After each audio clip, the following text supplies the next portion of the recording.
Hi friends, I have the honor and pleasure of having with me Dr. Siddharth Gupta. He is rank 142 this DNB exam. He was a DAMS foundation course student and he followed it up with a TND, AIMS TND this year with DAMS, and I'm very happy to meet him. तो सिद्धार्थ कैसा लग रहा है? सब बहुत अच्छा लग रहा है। तो मतलब अभी कैसा फीलिंग आ रहा है कि टॉप 150 रैंक पे आके? अच्छा सर, फीलिंग तो बहुत अच्छा है सर, थोड़ा सा कंफ्यूजन है बस इस पॉइंट पे आके, but it is definitely booster, moral booster. Yes sir, it is definitely boost for the आने वाले सर 4 महीनों में जो पढ़ाई करनी है उसके लिए काफ़ी अच्छा बूस्ट है ये। एक पॉजिटिव सिग्नल मिल गया आपको कि हम सही दिशा में जा रहे हैं। Yes sir, definitely. तो and you were telling me पहले आप यूएसएमएलई के लिए पढ़ रहे थे, then you decided to switch over, yes sir, है ना?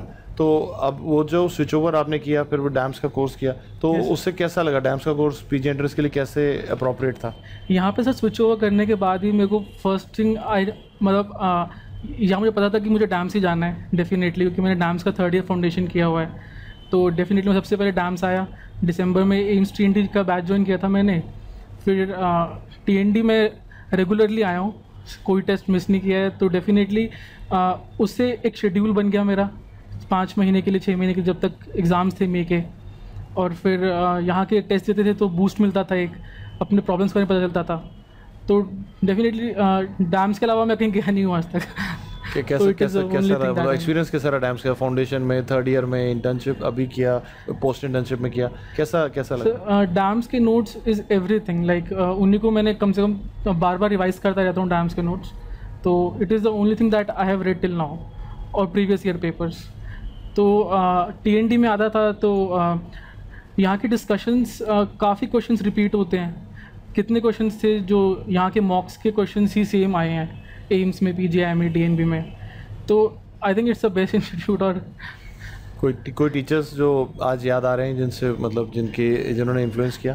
सर आपकी सर जब क्लास थी स्टडी, मुझे याद है सर, पढ़ाने के साथ साथ सर जो बीच में जो मतलब बूस्ट देते हैं, जो लोग आप लोग बातें करते हैं मोटिवेशनल, उनसे सर लगता है कि हाँ पढ़ सकते हैं अभी भी हम लोग, और मेहनत करनी चाहिए। लाइक बहुत से लो पॉइंट्स आते हैं जब आपको लगता है कि थक गए हैं और क्या हो रहा है, ये पढ़ के थक चुके हैं, तब ऐसा लगता है कि कोई मोटिवेट कर रहा है आपको, किसी को बिलीफ है आप में, तो फिर सर पढ़ते रहते हैं उसके चक्कर। और सर डेफिनेटली दीप्ति मैम की जो क्लास थी उनमें भी सर मतलब क्लास के लास्ट की 15 मिनट्स में जो मैम ने बातें बोली थी वो मुझे अभी भी याद है मतलब। तो सर डेफिनेटली मोटिवेशनल बातों से बहुत इन्फ्लुएंस होते हैं हम लोग। और अगर मैं आपसे पूछूं कि अभी जैसे आपने MLE का एग्ज़ाम दिया था, फिर आपने, क्योंकि कुछ स्टूडेंट आपके जैसे और होंगे जो MLE का पेपर देते फिर बाद में उन्हें PG की तरफ आते हैं, तो वो ब्रिज करते हुए फ़र्क क्या लगा आपको? मतलब वहाँ के एग्ज़ाम और यहाँ के एग्ज़ाम में फ़र्क क्या लगा?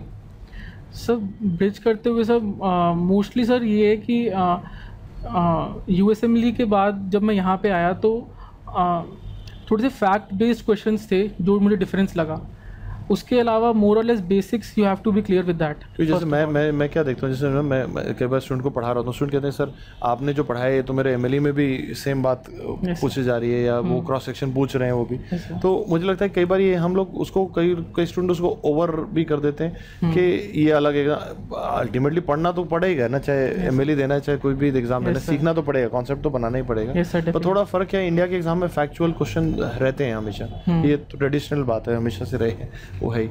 सो अभी मैं जानना चाहता हूँ आपसे, जैसे अभी जैसे कोई आपसे एडवाइस मांगे, कि कोई स्टूडेंट आपसे एडवाइस मांगे कि क्या टॉपिक मैं पढूं अगले नीट के लिए, तो क्या एडवाइस करोगे? टॉपिक सर कोई जूनियर पूछ रहा है आपसे, यार मैं क्या पढूं, बता यार कोई टॉपिक बता दे। सर कोई टॉपिक कोई भी ऐसे जो आपको कहता है यार नहीं तुझे क्या लगता है? और सर आई वुड डेफिनेटली से कि फर्स्ट सेकंड ईयर के जो भी सब्जेक्ट्स हैं ना, they are the main thing. अगर मतलब वहाँ से कॉन्सेप्ट ही नहीं है तो क्लिनिकल वाले बात तो कई बार आदमी नहीं। सबसे most important is first and second year के सब्जेक्ट्स, अगर वो क्लियर हो गए हैं आपके, फिर 3rd फाइनल ईयर आप फटाफट निकाल लोगे डेफिनेटली।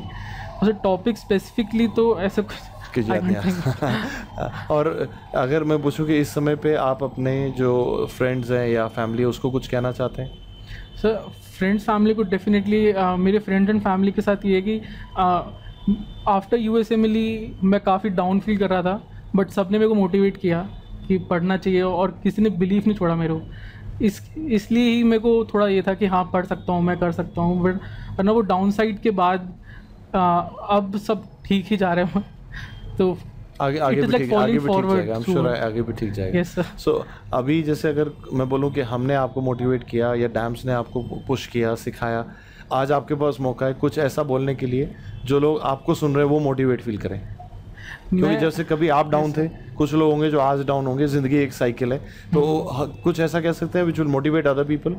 सर मैं कोई अगर लो फील करे मैं उसको ये भी बोलना चाहूँगा कि अगर अभी रैंक्स कम आ रही हैं या डैम्स में कुछ फील हो मार्क्स अच्छे नहीं आ रहे हैं, कोई फ़र्क नहीं पड़ता। आपके जो कोर्स MBBS का, वहाँ पे लोग बोलते हैं कि अगर आपने वहाँ पे ठीक से नहीं पढ़ा है तो कुछ नहीं है, बट PG का एंट्रेंस इज़ पूरा बहुत डिफरेंट बॉल गेम है ये। तो इसमें मोस्टली आपको यही है कि कीप रिवाइजिंग, जितनी बार रिवाइज़ करोगे उतना अच्छा है। टेस्ट देना बहुत ज़रूरी है मेरे हिसाब से, क्योंकि टेस्ट दे के ही आपको पता लगता है कि आप कहाँ पे स्टैंड करते हो। बहुत से लोग मैंने देखा जो टेस्ट से डर रहे होते हैं, टेस्ट देते नहीं है या जल्दी चले जाते हैं टेस्ट से छोड़ के। TND की क्लास होती थी हमारी, लोग लेट आते थे, बट मुझे लगता है कि चाहे आप टेस्ट हाफ एन आवर में दो, बट देना ज़रूर चाहिए टेस्ट। और जैसे जैसे टेस्ट देंगे रैंक्स आएगी, मोटिवेशन उसी से खुद ही मिल जाएगी अपने आप ही।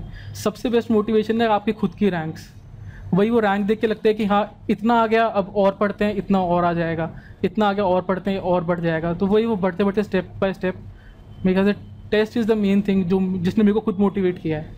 सो I think the final thing that we would gain from you and हमने जो आपसे सीखा मैं आप शेयर करता हूँ कि लोग ये कह, तो what he is trying to say कि कुछ लोग आपको ऐसा कहेंगे कि यदि आप कॉलेज में अच्छा नहीं पढ़े थे तो नहीं कर पाओगे, या ऐसा नहीं। तो ई सेट कि नहीं, मैंने देर से भी शुरू किया, मैं पहले MLE के लिए फोकस था, मेरे को बाद में इधर पे आना लगा तो मैंने देर से किया, लेकिन क्योंकि मैंने फाउंडेशन किया हुआ था, फिर टेस्ट एंड डिस्कशन किया और रिलीजियसली टेस्ट दिए, and he saw many people were there who were not coming for the test and they were only sitting in the discussion, but he says कि if I give the paper, मैं exam दूंगा तो ही मैं गलती करूंगा और improve करूंगा। दूसरा, पेपर दिया, अच्छा स्कोर आया, कॉन्फिडेंस बढ़ा, एंड धीरे धीरे he could reach to a top 150 rank in mid-year DNB exam. I am sure he will do well in life. On behalf of the DAMS team, heartiest congratulations and wish you all the best for future. Congratulations.